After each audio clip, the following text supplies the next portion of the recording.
Praise the Lord. मेरा नाम love Gill है और आप सभी का स्वागत है मेरे यूट्यूब चैनल खामरा चर्च वाले में। इस चैनल पर मैं क्रिश्चियन कंटेंट, बाइबल टीचिंग और प्रेयर मीटिंग की वीडियोस बनाता हूँ।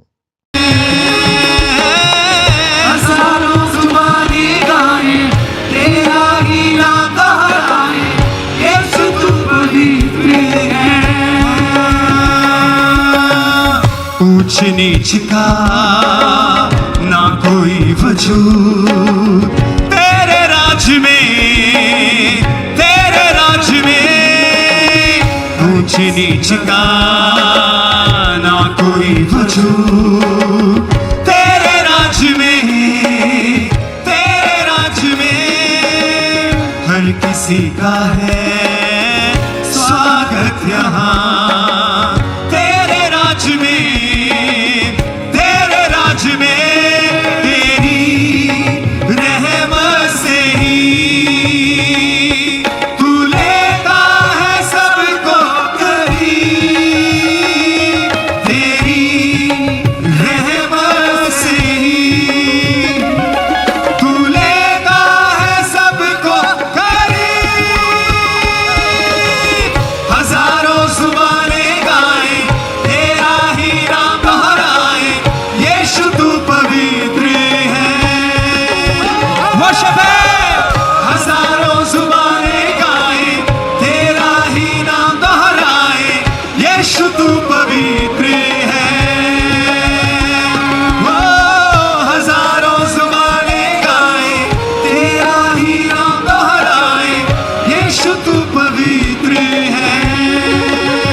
सृष्टि पर तेरा अधिकार, तू राजाधिराज है प्रभु। सारी सृष्टि पर तेरा अधिकार, तू राजाधिराज है प्रभु। तुझसे है जमीन, तुझसे आसमान, जग का तू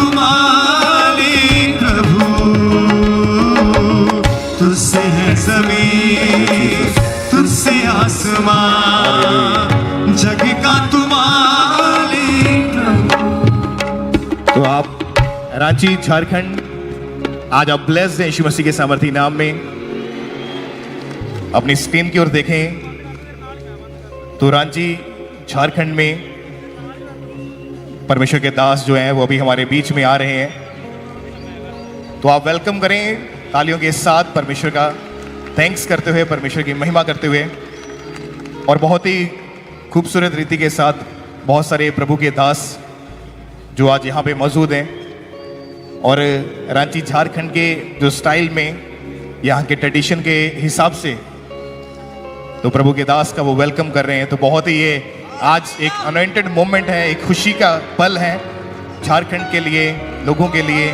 और आज आप आशीषों को ग्रहण करोगे तो परमेश्वर का आत्मा जो वचन अपने दास के द्वारा आपके बीच में देगा, आपका जीवन सेम नहीं रहेगा यीशु मसीह के नाम में। तो बहुत ही ब्यूटीफुली और बहुत ही अनॉइंटिंग के साथ करते हैं सजना, इबादत हो तेरी सदा। हजारों जुबाने गाए तेरा ही नाम दोहराए, यीशु तू पवित्र है। हजारों जुबाने गाए तेरा ही नाम दोहराए, यीशु तू पवित्र है। हजारों जुबाने गाए तेरा ही नाम दोहराए, यीशु तू पवित्र है। तो कलीसिया तालियों के साथ आप थैंक्स करें परमेश्वर का। और जो बहुत सारे प्रभु के दास हैं, जिस तरह बाइबल में लिखा है कि जो वचन सुनाते हैं वो 2 गुना आदर के योग्य हैं। तो बिशप साहिबान, बहुत सारे प्रभु के दास जो स्टेज के ऊपर हैं, या कुछ ऐसे प्रभु के दास जो स्टेज के नीचे भी हैं, उनके लिए हम परमेश्वर का थैंक्स करते हैं, परमेश्वर का धन्यवाद करते हैं। तो प्रभु के दास पुलपिट पर आ चुके हैं और भी बहुत सारे जो परमेश्वर के दास हैं, जो बिशप साहिबान हैं, जो वचन सुनाने की सेवकाई में लगे हुए हैं, वो आपके सामने हैं। तो रांची झारखंड, आज आप ब्लेस्ड होने वाले हो यीशु मसीह के सामर्थी नाम में। हजारों जुबानें गाए तेरा ही नाम दोहराए, यीशु तू पवित्र है। हजारों जुबानें गाए तेरा ही नाम दोहराए, यीशु तू पवित्र है। अपने हाथों को उठाओ, थैंक यू जीसस। और अपने हाथों को उठा के गैर भाषाओं में प्रार्थना करते हो, आत्मा में प्रार्थना करते हो, अपने हाथों को उठा के खुदावंद का थैंक्स करें।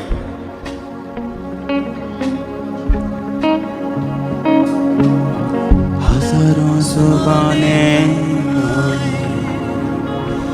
तेरा ही नाम दोहराए, यीशु तू पवित्र है। हो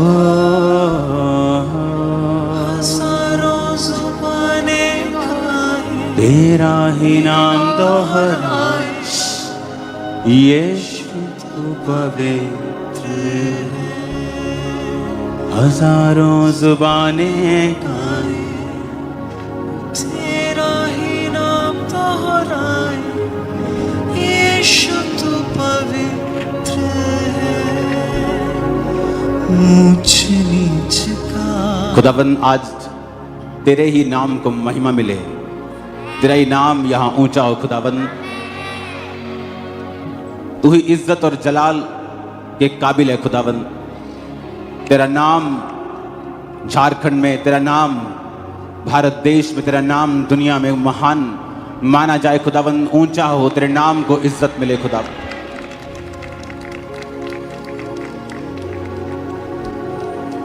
आज तेरा वचन इनकी जिंदगियों को छुए और सदा के लिए बदल दे। खुदावन, प्रभु यीशु मसीह के सामर्थी नाम में हम मांगते हैं।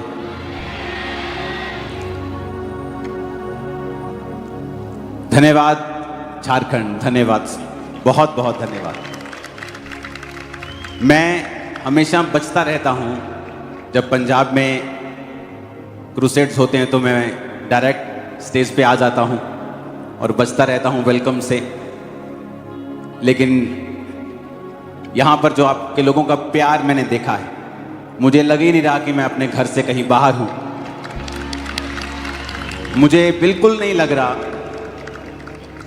मुझे ऐसा लग रहा है कि मैं अपने घर पे ही हूं। आपने इतना वार्म वेलकम, इतना प्यार जो आप मेरे कदम रखने से लेकर अब तक आप मुझे दे रहे हो,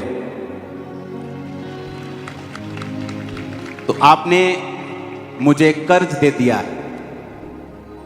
वो प्यार का कर्ज जो आपने चढ़ा दिया है, तो वचन कहता है कि प्यार के अलावा और किसी चीज के कर्जदार नहीं बनना है। तो मैं यहां से आपका कर्ज लेके जा रहा हूं और मैं उस कर्ज को कोशिश करूंगा अपनी प्रार्थनाओं के द्वारा झारखंड की कलीसियाओं के लिए, क्योंकि जब मैं यहां पे आ रहा था तो परमेश्वर ने मुझसे कहा कि इन सभाओं के बाद आप बहुत चर्चिस को, खुदाबंद के कामों को आप नया उठता हुआ और फैलता हुआ जो है उनको देखेंगे। यहां की चर्चिस, जो लोग जानते हैं मसीह को, कि मसीह किसी नए धर्म को बनाने के लिए नहीं आए, उसका राज्य इस पृथ्वी का भी नहीं है, लेकिन परमेश्वर ने कहा इन सभाओं के बाद वो बेदारी को देगा। बहुत नए लोग आप देखेंगे उठे हुए परमेश्वर में, और जो चर्चिस हैं आप उनको ग्रो करता हुआ देखेंगे, फैलता हुआ देखेंगे। लोगों में बेदारी आएगी, लोग और परमेश्वर के करीब होंगे, और सुपरनैचुरल मिरेकल्स आप देखोगे परमेश्वर के, आज भी और कल भी और उसके बाद भी। मेरा विश्वास है कि मैं यहां से फिजिकली तो चला जाऊंगा, लेकिन पवित्र आत्मा की प्रेजेंस, उसकी हुजूरी जो चमत्कारों को करती है, जो वचन के बारे में पाप के बारे में लोगों को निरुत्तर करती है, वो तो आपके संग ही होगी, वो आपके संग ही होगी। और मैं आपका फिर थैंक्स करता हूं, बिशप साहबान, सारे पास्टर साहबान, सब पास्टर्स दुगने आदर के योग्य हैं, सब स्पिरिचुअल सन्स डॉटर्स, सब लोग, आप जिस भी डिनोमिनेशन से हैं, मैं आप सबका आदर करता हूं, आप सबसे प्यार करता हूं।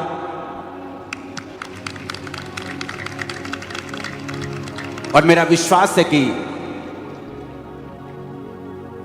जब ये अब थोड़ा सा भी और ये कुछ करना चाहते हैं, उसके बाद जब मैं वचन में आऊंगा, आपकी लाइफ कभी भी सेम ना होगी।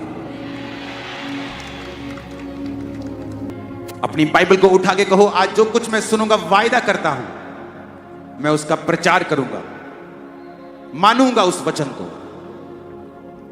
प्रभु यीशु मसीह के सामर्थी नाम में हम मांगते हैं। टेस्टिमनीज को हम बाद में देंगे। आज बहुत से लोगों की एक शिकायत है परमेश्वर से,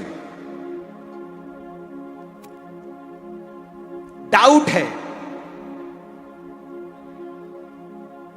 प्रार्थना है, एक विचार है उनके दिलों में कि क्या परमेश्वर आज भी चंगा करता है, आज भी क्या वो चमत्कार करता है, क्या आज भी परमेश्वर अपने लोगों को आजाद करता है दुष्ट आत्माओं से। सब भाई बहन बैठ जाइए, जहां खड़े हैं वहीं पे, इधर उधर मत जाइए। जो टेस्टिमनी देने आ रहा है वहीं बैठ जाए, जो दे रहा है वहीं बैठ जाए, देने वाला है वहीं बैठ जाए, वॉलंटियर्स वहीं बैठ जाए, विश्वासी वहीं बैठ जाए, क्योंकि आज मैं आपके मन के विचार को सुन के आया हूं कि क्या परमेश्वर आज जीवित है। क्या जो बाइबल में हम पढ़ते हैं कि उसने अंधों को आंखें दी हैं, उसने जन्म के लंगड़ों को चलाया है, क्या वो आज भी ऐसा करता है? अगर करता है तो मेरी जिंदगी में अभी तक वो क्यों नहीं हुआ? क्योंकि वचन ये कहता है कि परमेश्वर जब सूखे हाथ वाले व्यक्ति के पास गया और यीशु मसीह ने उससे कहा, सूखे हाथ वाले व्यक्ति से, कि अपना हाथ बढ़ा, और वचन कहता है सूखे हाथ वाले व्यक्ति ने जब अपना हाथ बढ़ाने की कोशिश की तो वो बढ़ा पाया और उसका सूखा हाथ चंगा हो गया। इसमें सिर्फ परमेश्वर का रोल नहीं था, इसमें दो जनों का रोल था। एक था परमेश्वर और एक था वो सूखे हाथ वाला व्यक्ति, जिसने परमेश्वर की आवाज को सुना कि बेटा अपना सूखा हाथ बढ़ा। परमेश्वर ने नहीं कहा, ये ले बेटा मैं तेरा सूखा हाथ पकड़ता हूं और इसे ठीक कर देता हूं। परमेश्वर ने कहा अपना हाथ बढ़ा, और लिखा उस सूखा हाथ वाला व्यक्ति जब अपना हाथ बढ़ाने लगा तो उसका हाथ सीधा हो गया और नॉर्मल हो गया और वो चंगा हो गया। इसका मतलब अगर हमें परमेश्वर से आशीष चाहिए, चमत्कार चाहिए, चंगियाई चाहिए, तो हमें परमेश्वर के वचन को सुनना पड़ेगा कि वो मुझसे क्या कहता है, और मुझे वही करना पड़ेगा जो परमेश्वर कह रहा है। क्योंकि परमेश्वर मेरा हाथ पकड़कर मुझे सीधा नहीं करेगा, मेरी टांग पकड़कर सीधा नहीं करेगा, वो मुझसे कुछ बोलेगा और मुझे वो बातों को सुनना है। आज हम प्रेरितों के काम की कलीसिया को जब सुनते हैं, वो कलीसिया जिसके ऊपर 120 लोगों के ऊपर जब पेंटिकोस के दिन, उन लोगों के ऊपर नहीं जो पेंटिकोस का त्योहार मना रहे थे, बल्कि उनके ऊपर जो प्रार्थना कर रहे थे।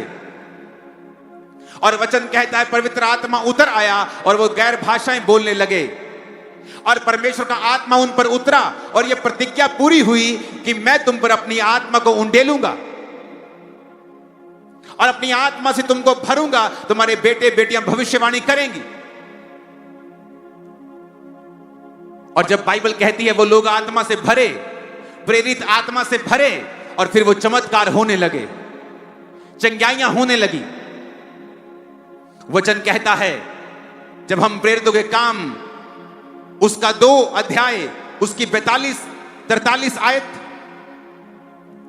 प्रेरितों के काम 3 बाब उसकी 1 आयत, जब हम इनको पढ़ते हैं हम क्या देखते हैं? उसमें लिखा पतरस और यूहन्ना तीसरे पहर प्रार्थना के समय चर्च में जा रहे थे और लोग एक जन्म के लंगड़े को ला रहे थे, जो प्रतिदिन मंदिर के उस द्वार पर जो ब्यूटीफुल सुंदर कहलाता है बैठा देते थे कि वो मंदिर में चर्च में आने जाने वालों से भीख मांगे।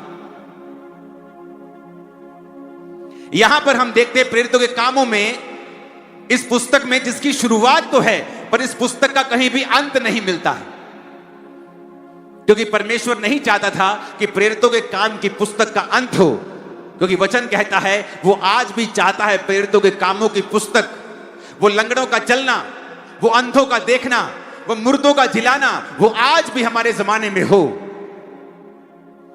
लेकिन परमेश्वर जो चाहता है वो पूरा कैसे होगा? वचन क्या कहता है?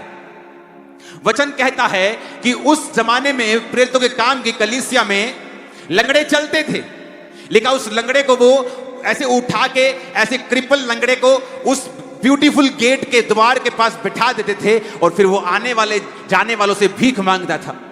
और लिखा वचन में कि पतरस और यूहन्ना प्रार्थना करने के लिए चर्च में जा रहे थे। अगर हम ये चाहते हैं कि प्रेरितों के काम वाले चमत्कार मेरी जिंदगी में भी हो, मेरी बेटी की लाइफ में हो, मेरे बेटे की जिंदगी में हो, मेरे फाइनेंस में हो, मेरी शरीर में हो, मेरी बीमारी चली जाए, मेरा लाइलाज कैंसर चला जाए, अगर हम चाहते हैं वैसे चमत्कार जो प्रेरितों के काम में हम सुनते हैं और देखते और पढ़ते हैं, तो हमें वो करना पड़ेगा जो प्रेरितों के काम की कलीसियाओं ने किया है। अगर सूखे हाथ वाला व्यक्ति अपना हाथ ना बढ़ाता और बोलता कि तू खुद ही कर ले, तो परमेश्वर उसको कभी भी चंगा नहीं करते। वचन कहता है अंधे को परमेश्वर ने आंखों के ऊपर मिट्टी लगाकर कहा, थूक से मिट्टी सानी और गीली करके आंखों में लगाया और कहा जा शीलो के कुंड में धो ले। इतना इतना इतना मुश्किल काम क्यों दे रहा है प्रभु मुझे? मैं अंधा हूं, मेरी आंखों पे हाथ रख, चंगा कर, बात खत्म कर। लेकिन परमेश्वर ने कहा नहीं, जा और शीलो के कुंड में धो ले। और अंधा जा रहा है, आंखों में मिट्टी लगी है, पूछ पूछ कर शीलो का कुंड कहां है, शीलो का कुंड कहां है? क्योंकि परमेश्वर ने जो कहा है उसी में चंगाई है। अगर हम ये चाहते हैं कि उस जीसस के टाइम के मिरेकल हमारी लाइफ में हो, अगर हम चाहते हैं प्रेरितों के काम के समय में जो चमत्कार चेलों के द्वारा कलीसिया की जिंदगी में होते थे, अगर आज वो मेरी जिंदगी में हो, तो याद रखिए हमें वही करना पड़ेगा जो प्रेरितों के काम की कलीसिया करती थी। और आज हम देखेंगे कि वो कलीसिया क्या करती थी। परमेश्वर तो सेम है, वो तो एक सा है, वो आज भी लंगड़े चलाता है। आज भी मैंने अपने मिनिस्ट्री में, अपने क्रूसेड्स पे 1 नहीं 2 नहीं 10 नहीं अनगिनत लंगड़ों को चलते देखा है, जिनके के पास सरकारी सर्टिफिकेट है कि ये डिसेबल्ड हैं, ये चल नहीं सकते, सरकारी सर्टिफिकेट है। और उन लंगड़ों को मैंने मीटिंग में चलते हुए देखा है, मंदबुद्धि बच्चों को हील होते हुए देखा है, रोगियों को चंगा होते हुए देखा है, रसौलियों को शरेआम निकलते हुए देखा है। प्रभु तो एक सा ही है, वो कभी बदलता नहीं, वो कल आज और कल युगानुयुग एक सा रहने वाला परमेश्वर है। लेकिन कलीसिया बदल गई है, कलीसिया एक जैसी नहीं है। आज हम प्रेरितों के काम वाली कलीसिया नहीं है, इसीलिए परमेश्वर वचन कहता है एक जगह गया और एक जगह जाकर उनके अविश्वास को देखा, और जब उनके अविश्वास को देखा तो वचन कहता है परमेश्वर वहां पर ज्यादा सामर्थ के काम नहीं कर सका। कौन नहीं कर सका? खुद यीशु वहां पर ज्यादा सामर्थ्य काम नहीं कर सका उनके अविश्वास के कारण। और लिखा फिर थोड़े से बीमारों पर हाथ रखा और उन्हें चंगा किया। बाइबल कहती है प्रभु यीशु मसीह शमौन कोढ़ी के घर में गए और वहां पर एक पापी औरत आकर परमेश्वर के पांव के ऊपर इत्र मलती है, अपने बालों से पोंछती है, और परमेश्वर कहते हैं जा तेरे पाप माफ हुए, अब फिर से गुनाह में मत जाना। और शमौन कोढ़ी सोचता है अगर ये भविष्यद्वक्ता होता तो क्या ना जानता ये औरत जो उसको छू रही है कैसी पापीन औरत है। एक व्यक्ति जो कोढ़ी था, और वचन अब भी उसे कह रहा है शमौन कोढ़ी। जीसस क्राइस्ट के पास जाने के बाद भी वो लोग तो, कुछ लोग तो यीशु को देख नहीं पाते थे, दूर दूर से पकड़ते थे उसको, कहीं कपड़ा छू लिया, कहीं जीसस की टांग छू ली, किसी को हाथ छू लिया, किसी का पीठ छू लिया और चंगे हो गए।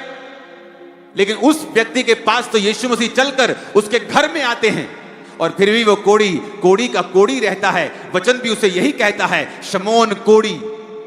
और एक औरत जो नीवी होके, नम्र होके यीशु के पास आती है और परमेश्वर उसके गुनाहों को माफ कर देते हैं। इसका मतलब जरूरी नहीं आप मसीह में हैं तो आप चंगे होंगे, जरूरी नहीं है। जब तक आप में वो विश्वास, और विश्वास वो कर्मों का विश्वास, वचन कहता है दुष्ट आत्मा भी विश्वास करती है। अब मैं दुष्ट आत्मा के लिए प्रार्थना करूंगा, यीशु यीशु चिल्लाएंगी, लेकिन दुष्ट आत्मा विश्वास करती है, कर्म नहीं करती। अगर तुम्हारा कर्म नहीं है और तुम सिर्फ विश्वास करते हो तो तुम भी शैतान के जैसे हो। और परमेश्वर को आपकी लाइफ में काम करने के लिए आपके विश्वास की जरूरत है, जो कर्मों से आप दिखाते हैं कि यीशु मैं तुझ पे विश्वास करता हूं।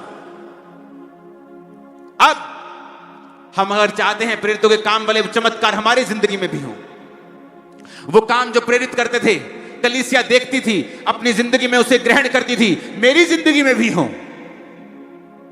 तो हमें भी वैसी ही कलीसिया बनना पड़ेगा जैसी कलीसिया प्रेरितों के काम वाली कलीसिया थी। प्रेरित कैसे थे? वचन कहता है 3:1 में, पतरस और यूहन्ना तीसरे पहर प्रार्थना के समय, ऊंची आवाज में कहो प्रार्थना का समय है। मेरी आवाज आपसे कम होनी चाहिए, आपकी ज्यादा होनी चाहिए, पीछे तक आप बैठे हो, बोलो प्रार्थना का समय है। 3 बार बोलो प्रार्थना का समय, प्रार्थना का। वहां पे पतरस और यूहन्ना लंगड़े को चलाने बिल्कुल नहीं गए थे, वो तो प्रेयर करने के लिए जा रहे थे। चलो प्रार्थना ही करनी है, घर बह के कर लेने, यही बैठ जाते हैं घर पे ही, चलो छोड़ो प्रार्थना ही करनी है, अरे ऐसी प्रार्थना कर लेते, कोई बात नहीं, अरे कहां चर्च जाएंगे, किराया लगाएंगे, यहीं बैठकर प्रार्थना कर लेते, थोड़ी सी साइड पे जाके।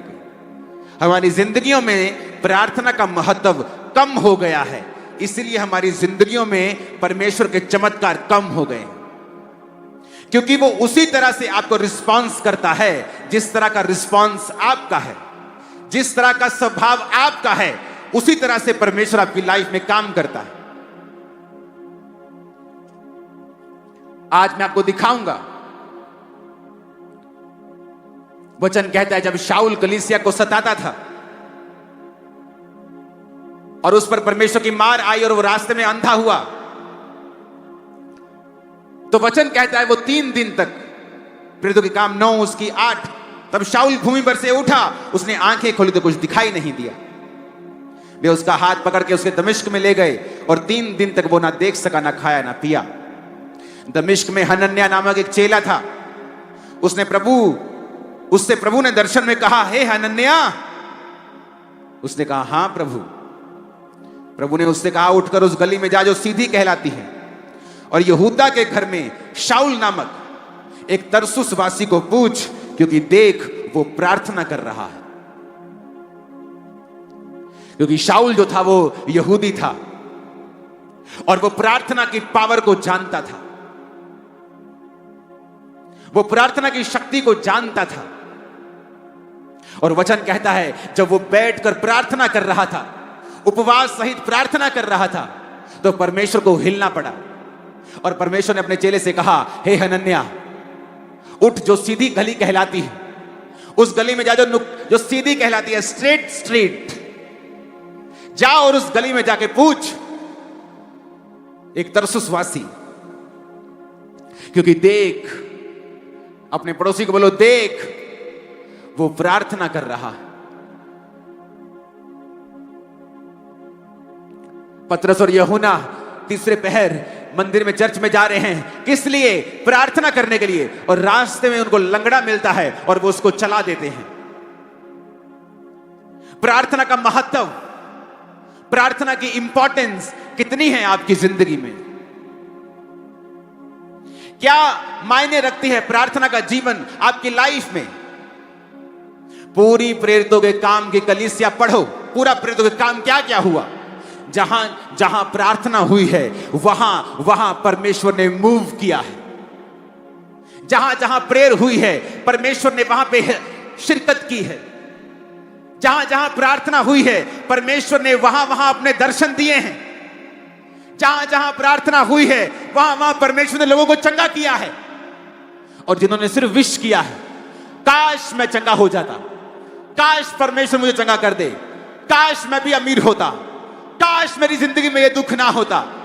वो उसी दुख में पड़े रहते हैं क्योंकि जिंदगी आपको वो नहीं देती जो आप डिजर्व करते हैं। जिंदगी आपको वो देती है जिसके लिए आप फाइट करते हैं।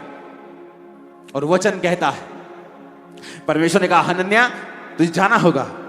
कहता प्रभु मैंने उस विषय में सुना है, ऐसे बंदे के विषय में, ये बंदा जो जिसकी तू बात कर रहा है ना, ये बांध बांध के लोगों को मार रहा है, मैंने सुना है।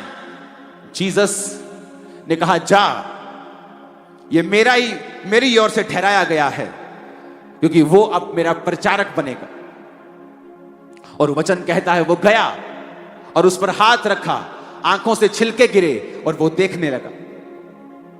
ऊंची आवाज में कहो आमीन। कुरनेलियस नामक एक व्यक्ति प्रार्थना कर रहा था और वो बड़ा दान देने वाला आदमी था। जब प्रार्थना कर रहा था तो दूत उसके सामने खड़ा हो गया कि जा और फलाने फलाने शहर में एक चमड़े का धंधा करने वाला व्यक्ति है, उसके पास पतरस आया है, उसको बुलवा ले। पतरस प्रार्थना कर रहा था उधर, और प्रार्थना करते करते जो भूख लगी और वो प्रेयर करता करता बेसुध हो गया और परमेश्वर ने दर्शन देके कहा जा, 3 मनुष्य ये तेरी खोज में आए हैं, ये मनुष्य जा और उनके साथ उस नगर में कुरनेलियस के घर में जा, उनको प्रचार कर। क्योंकि वो अन्य जाति था तो परमेश्वर ने उसे विजन दिखाया कि ये जानवर, ये सांप, इसे मार और खा। और उसने कहा प्रभु मैंने अशुद्ध वस्तु नहीं खाई है। तो परमेश्वर का मतलब था कि अब तू प्रचार कर अन्य जातियों में भी। कब? जब वो प्रार्थना कर रहा था। कुरनेलियस जब पतरस उसके घर पहुंचा तो पूरा घराना बचाया गया। क्यों? क्योंकि वो प्रार्थना कर रहा था। लंगड़ा चला, क्यों? क्योंकि वो प्रार्थना करने के लिए जा रहे थे। प्रेयर कहां है आपकी चर्च? क्या आप नहीं जानते अगर आप प्रार्थना नहीं करेंगे परमेश्वर मूव नहीं करेगा। अगर आप प्रेयरलेस हैं तो आप परमेश्वर से दूर हैं। अगर आप सिर्फ विश करते हैं, आस रखते हैं, तो आप में एक बहुत बड़ी कमी है। आपकी प्रार्थना कहां है चर्च?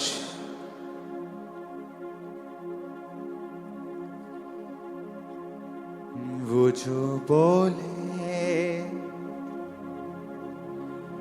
बंधन खोले, जकड़े छूटे, वो जो बोले, वो जो बोले बंधन खोले, जकड़े छूटे, वो जो छूले। ऊंची आवाज में कहो थैंक यू जीसस। बाइबल कहती है परमेश्वर के चेले याकूब को पकड़ लिया और तलवार से मार दिया। और जिसने मारा वो देखा उसने कि पब्लिक खुश हो गई। उसने कहा पब्लिक खुश हो गई है, पॉलिटिकली फायदा होगा, दूसरे चेले को भी पकड़ लो। और लिखा उन्होंने पतरस को पकड़ लिया कि अब इसको मारेंगे और इसको सजा देंगे और लोग खुश हो जाएंगे। और कलीसिया को अपनी गलती याद आई। उन्हें लगता था कि हम सिर्फ प्रार्थना करवाने के लिए हैं। और जब बाइबल कहती है प्रेरितों के काम 12 उसकी 5 आयत में कि जब जेल में पतरस बंद था परंतु कलीसिया उसके लिए लॉ लगाकर परमेश्वर से प्रार्थना कर रही थी। उनको शौक लगा कि खुदा का चुना हुआ प्रेरित कैसे मर सकता है। वो याकूब तो कल लंगड़े चला रहा था, ये तो कल अंधों को आंखें दे रहा था, ये मर कैसे सकता है। परमेश्वर की आत्मा ने गलती याद करवाई कि तुमने प्रार्थना नहीं की। वो प्रार्थना में बैठ गए और कहा प्रभु पतरस को बचा। और वचन कहता है परमेश्वर ने दूत भेजे। जिस जेल में पतरस था वो जेल हिल गई, बंधन खुल गए और पतरस को परमेश्वर के दूत उस जेल से बाहर निकाल के लेके आए बिना किसी व्यक्ति के। पतरस वापिस आया, कुंडा खड़काया जहां वो सब प्रार्थना कर रहे थे। औरत आई, देखा और वो देख के शॉक हो गई, पतरस कैसे आ सकता है, जेल से बाहर कैसे आ गया ये। अंदर गई भागी भागी, कहती क्या हुआ क्या हुआ। बाहर पतरस का शायद दूत खड़ा है। पतरस तो नहीं आ सकता, जेल में कौन, किसी की हिम्मत है जेल तोड़ने की। पर कलीसिया प्रार्थना कर रही थी। शैतान लड़ेगा आपसे जिस दिन आप प्रार्थना करने लगेंगे। वो फाइट करता है जब आप प्रार्थना करते हैं। व्हाट्सएप याद आएगा, दुख याद आएंगे, मेंटल चीजें याद आएंगी, नेगेटिव चीजें याद आएंगी, टीवी का सर्वश्रेष्ठ आपका मनपसंद प्रोग्राम आपको याद आ जाएगा, आपका परम मित्र आपको फोन कर देगा, आपको व्यभिचार की बातें याद आएंगी। क्यों? क्योंकि शैतान जानता है जिस दिन आप प्रार्थना करेंगे स्वर्ग मूव करेगा आपके लिए। जिस दिन आप प्रार्थना में बैठ जाएंगे, वो शैतान जानता है। शैतान तो जानता है, पर कलीसिया मूर्ख की तरह बिहेव करती है कई बार और प्रार्थना नहीं करती, और फिर भी एक्सपेक्ट करती है कि परमेश्वर मेरी जिंदगी में चमत्कार करे। परमेश्वर कैसे करेगा? उसने दुनिया में रूल बनाया है, धरती का एक रूल है। जब तक आप परमेश्वर को इनवाइट नहीं करेंगे, आपके नाम पर जो रजिस्ट्री धरती की है, वो उस रजिस्ट्री जो आपके नाम हो गई है, जैसे आप किसी अपने मित्र को एक घर भेंट कर दें कि चल मेरे पास 5 घर हैं, एक घर में तुझे भेंट करता हूं। आप वो परम मित्र अगर जेंटलमैन होगा तो फिर आकर हर 2 महीने में नहीं कहेगा मेरा घर ठीक है ना, जो मैंने तुम्हें दिया था ठीक है ना। अपने आप नहीं आएगा उस घर में, क्योंकि वो जेंटलमैन है। अगर उसका बर्थडे है, वो वेट करेगा कि वो उसको इनवाइट करे, क्योंकि वो जेंटलमैन है। परमेश्वर को जानता है आपकी जिंदगी में क्या चाहिए, आप जिंदगी में किस सिचुएशन से होकर गुजर रहे हैं, आपके दुखों को, आपकी बीमारियों को वो जानता है। लेकिन वो आशा रखता है कि आप उससे कहें, प्रार्थना करें कि प्रभु मेरी जिंदगी में आए और ये फलाना फलाना काम मेरी जिंदगी में करें। हालेलुया, ऊंची आवाज में कहे हालेलुया।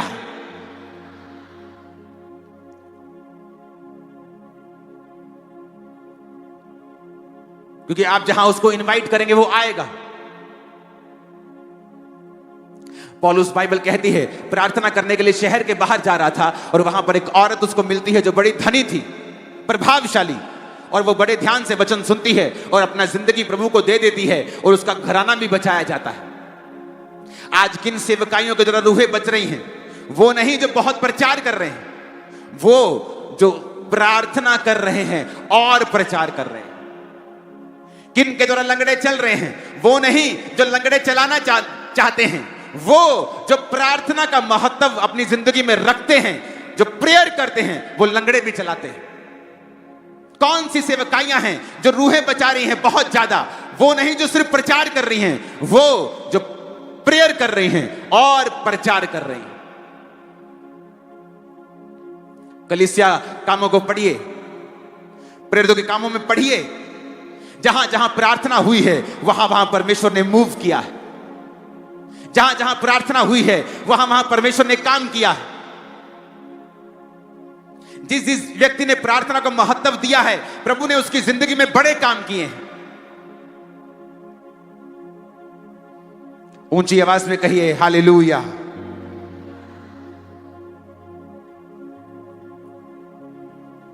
प्रेरितों के काम 13 उसके 2 में लिखा है, जब वो उपवास सहित प्रभु की उपासना कर रहे थे तो पवित्र आत्मा ने कहा, मेरे लिए बरनबास और शाऊल को उस काम के लिए अलग करो जिसके लिए मैंने उन्हें बुलाया है। सब कहो आमीन।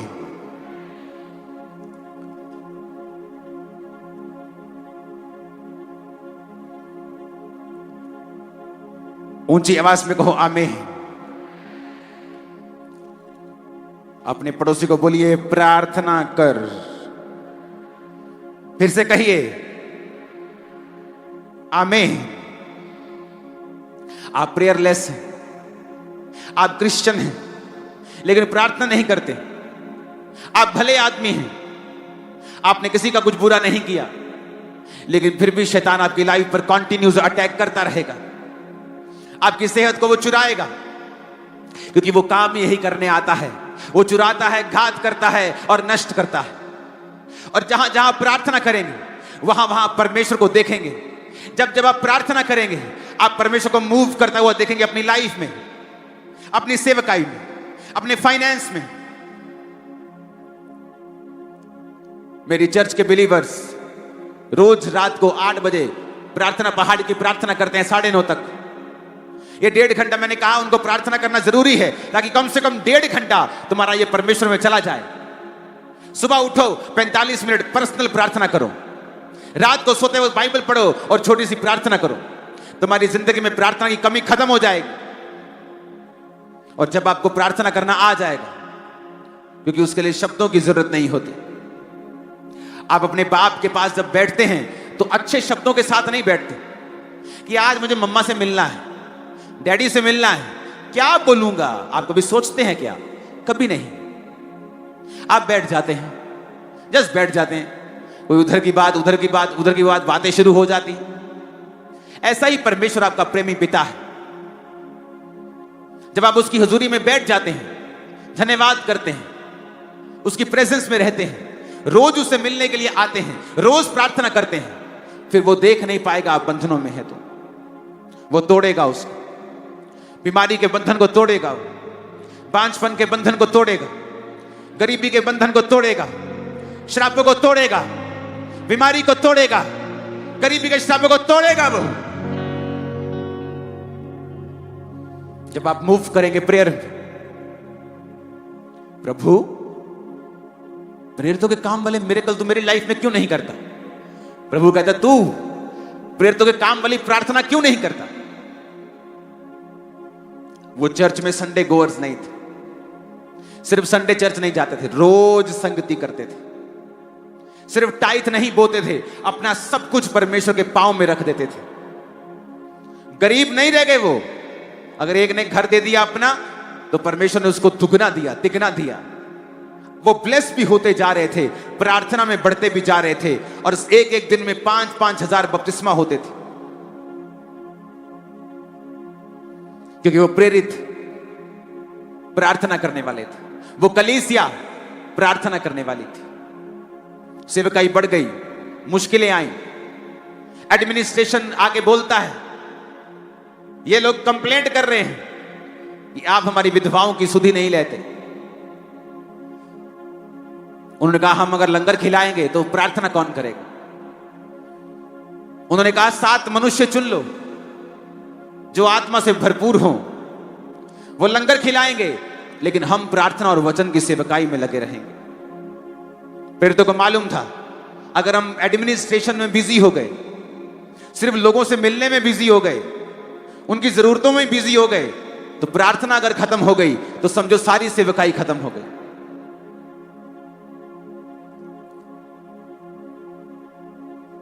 अगर प्रार्थना खत्म हो गई तो समझो सब खत्म हो गया। अगर प्रार्थना में कमी है तो समझो सब गड़बड़ और सब घोटाला है, सब तरफ कमी है। मेरी पत्नी प्रार्थना करती, तुम अंधे रहना चाहते हो क्या? तुम नहीं चाहते परमेश्वर तुमसे बात करे, तुम्हें छुड़ाए, तुम्हें शांति दे, तुम्हारी अगुवाई करे, तुम्हें दिखाए कहां रॉन्ग है कहां कुछ सही है? तुम नहीं चाहते हो क्या? अगर तुम भी चाहते हो तो तुम्हें भी प्रार्थना करना पड़ेगा। आज जब कलीसिया प्रार्थना नहीं करेगी, वो नहीं देखेगी परमेश्वर को मूव करते हुए। वो अच्छी होगी, भली होगी, संडे चर्च गोअर होगी, लेकिन अपनी जिंदगी में परमेश्वर के बड़े कामों को नहीं देख पाएगी। एक importance, very important prayer, very important. पतरस यूहन्ना स्पेशली प्रार्थना करने के लिए चर्च में जा रहे हैं, स्पेशली तीसरे पहर।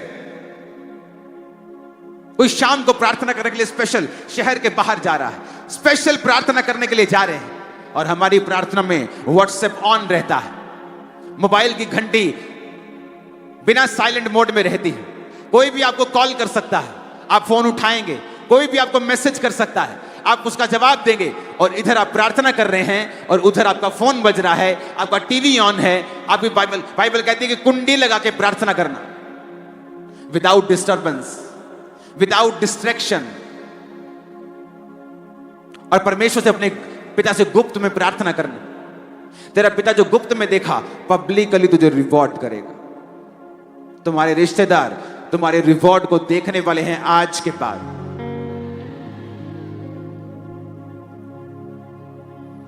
ऊंची आवाज में कहो हालेलुया, ऊंची आवाज में कहो हालेलुया। अगर आप प्रार्थना नहीं करते हैं तो समझिए परमेश्वर मूव नहीं करेगा। मूसा के दोनों हाथ ऊपर तो अमालेकी हारते थे, मूसा के हाथ थकते थे और वो नीचे आता था तो इजराइल हारता था।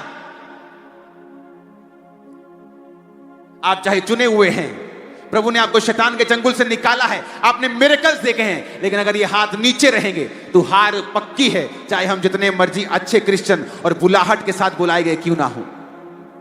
वचन ऐसा कहता है, मैं नहीं कहता हूं। फिर आप देखेंगे शैतान आपके दिमाग पर कब्जा कर रहा है, बोझ दे रहा है आपको, फाइनेंशियली, फिजिकल, सब तरफ से बोझ आपको फील हो रहा है। जिंदगी बोझ लग रही है, काम बोझ लग रहा है, सेवकाई बोझ लग रही है। एक दिन सुबह मैं उठा और पवित्र आत्मा ने मुझसे कहा, डैनियल,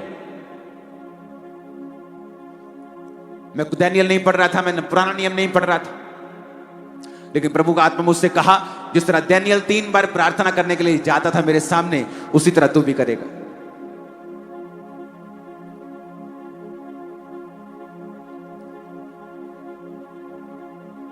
अगर आपको बड़े काम करने हैं, आपको समय बिताना होगा। किसी को मालूम नहीं कि प्रार्थना का समय क्या कितना होना चाहिए, मेरी प्रार्थना कितनी है, लेकिन आज प्रभु ने मुझसे कहा मैं आपसे बात करूं सिर्फ झारखंड के पहले दिन कि 5.5 घंटे रोज प्रभु ने मुझसे प्रार्थना करने के लिए कहा। एवरी डे तुझे रोज करनी होगी, एवरी डे, रोज। आपको लगता है ये सेवकाई बड़ी है, सैकड़ों ब्रांचेस हैं, लाखों लाखों, गिनती नहीं हो पाती। जब टेंट लगता है तो बोलते हैं यार क्या लगा रहे हो तुम, कैसे लोग आएंगे, ये तुम किलोमीटर में टेंट लगाते हो क्या? लेकिन जब लोग देखते हैं भरते जा रहे लोग, भरते जा रहे लोग, भरते जा रहे लोग, आते जा रहे, आप पता नहीं कहां से आ रहे। आपको लगता है कि बहुत इस पे हमने करोड़ों खर्चा किया इसकी एडवर्टाइजमेंट पे, नहीं। प्रेयर्स वो करती है जो आपका पैसा नहीं कर सकता। वो आपके हृदय में डालता है परमेश्वर, जब प्रार्थना होती है वो आपके हृदय में डालता है, चल क्रूसेड पे, चल मीटिंग में।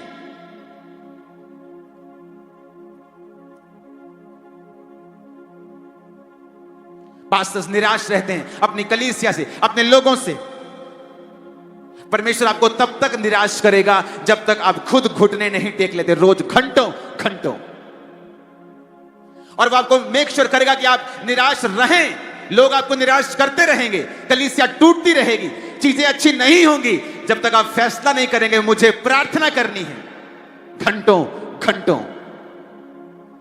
जब मेरी चर्च में 25 लोग आते थे और जैसे 25 से 32 हो जाते थे तो हम बोलते थे ओवरफ्लो हो गया आज, क्योंकि उस कमरे में 25, 26, 27 लोग आते थे खींच के, और जब 5-6 एक्स्ट्रा होते थे तो कमरे के बाहर ऐसे बैठते बोलते ओवरफ्लो हो गया, ओवरफ्लो हो गया, आज चर्च में ओवरफ्लो हो गया। मेरी प्रार्थना तब भी उतनी थी। जब 500 लोग हुए, विजिट पे जाना है, उधर फोन आ रहा है, उधर फोन हो रहा है, परमेश्वर ने कहा नहीं, अपने आप को इतना बिजी नहीं करना कि तुम्हारी प्रेयर लाइफ खत्म हो जाए। इसलिए मेरी प्रार्थना का जीवन 2004 में मसीह में मैं आया और 2005-6 से लेके आज तक 20 साल से मेरा सेम प्रेयर लाइफ है।